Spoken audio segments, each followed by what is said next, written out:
étudiante en France, à Lyon, à l'Institut Bioforce, et j'ai effectué mon stage pendant 3 mois en Inde à Dharamshala avec l'association Educare, donc de janvier à mars 2019.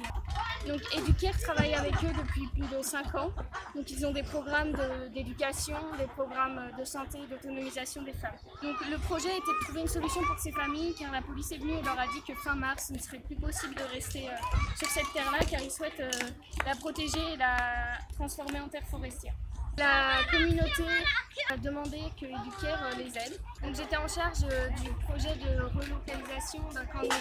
Donc ce camp de migrants, il y avait entre 50 et 70 personnes, environ 8 familles qui sont sur ces terres. Donc sur ces terres, il n'y a rien de possible en installation sanitaire. On ne peut absolument rien faire, donc il n'y a aucune condition d'hygiène favorable pour les enfants ou les familles. Et ces familles sont habituées à bouger de camp en camp sur des terres du gouvernement, donc ils n'ont aucune stabilité. Et pas de stabilité au niveau du travail et au niveau des ressources financières. Du coup, on a eu une deadline fin mars.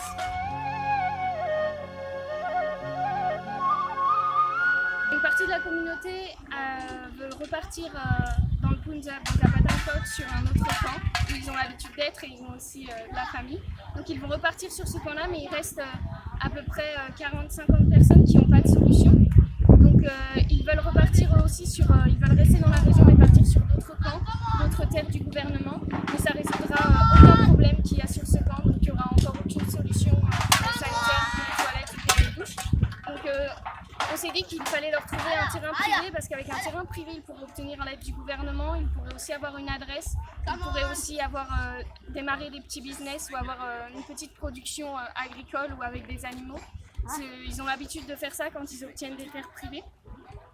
Donc pour nous, c'était la seule solution, c'était de leur trouver un terrain privé et de les aider à financer ce terrain privé au début pour leur donner après plus d'autonomie et d'indépendance une fois qu'ils auront assez de revenus. On a d'abord commencé par discuter avec eux, par comprendre leurs besoins. On a vu qu'il y avait des gros besoins au niveau sanitaire, mais aussi des besoins pour les femmes, d'autonomisation des femmes et des opportunités de travail pour elles.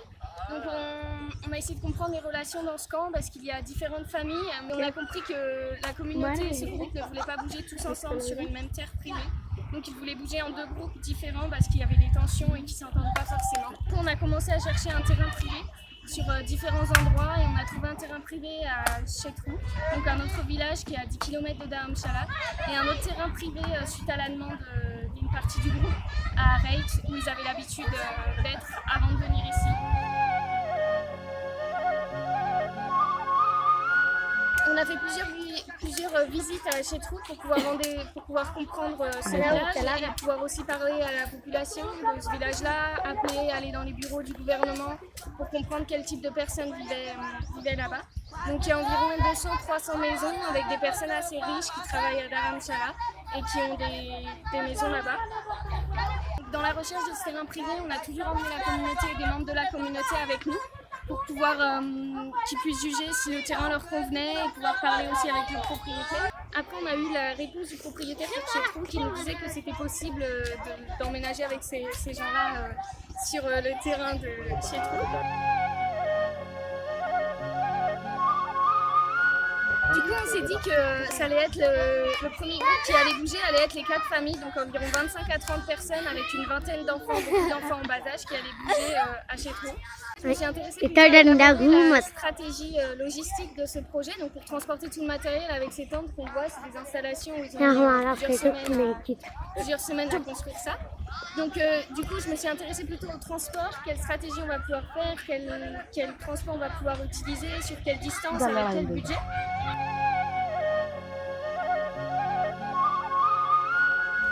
Donc l'idée de trouver une terre privée pour eux, c'était aussi pouvoir permettre de monter des projets de microfinancement avec les femmes.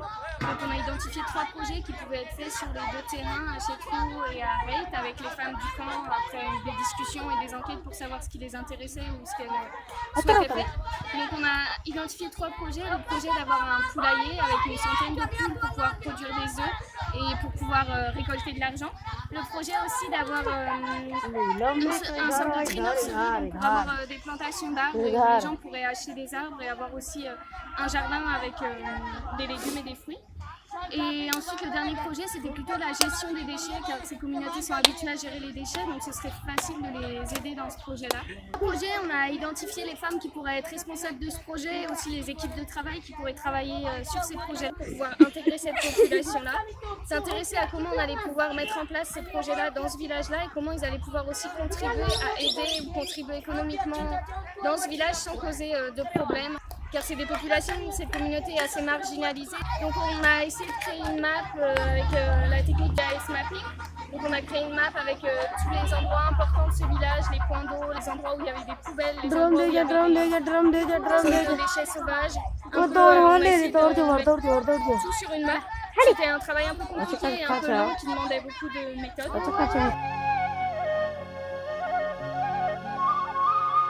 Et pour finir, le propriétaire de chez nous n'est pas prêt, donc on va démarrer avec Rate et on a prévu de déplacer ce groupe de personnes pour Rate. C'est aussi 25 à 30 personnes avec beaucoup moins d'enfants. Sur le terrain de Rate, il y a l'accès à l'eau qui est pas très loin par une rivière, mais il y a aussi beaucoup de possibilités au niveau agricole et de nombreuses possibilités pour les projets qu'on a prévus.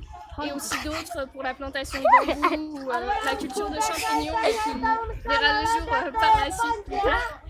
Et on pense surtout mettre en place des installations sanitaires dès la première semaine et après on démarrera les projets avec les femmes.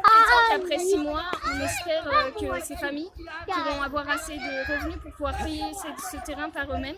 Et Ducaire va essayer de financer ce terrain pendant les 6 premiers mois et de supporter ce projet avec cette communauté. Après 6 mois, ils deviennent indépendants et ils aient des meilleures conditions d'hygiène suite aux installations que Ducaire aura mis en place. On a prévu de déplacer ce groupe donc le 10 avril. Donc je ne serai pas là pour voir ça, mais Shivani va s'en occuper et va prendre le relais de ce projet. Et le projet de Chetru viendra par la suite, après celui de Rate. Mais pour l'instant, on n'a pas assez d'internes et de volontaires pour mettre en place celui de Chetru en même temps. Donc ce projet a demandé beaucoup d'adaptabilité, beaucoup d'autonomie, beaucoup de responsabilité aussi. Donc c'est un projet très intéressant, mais qui a demandé beaucoup de travail, très varié et de différentes compétences. Et je pense que j'ai beaucoup appris dans ce projet-là.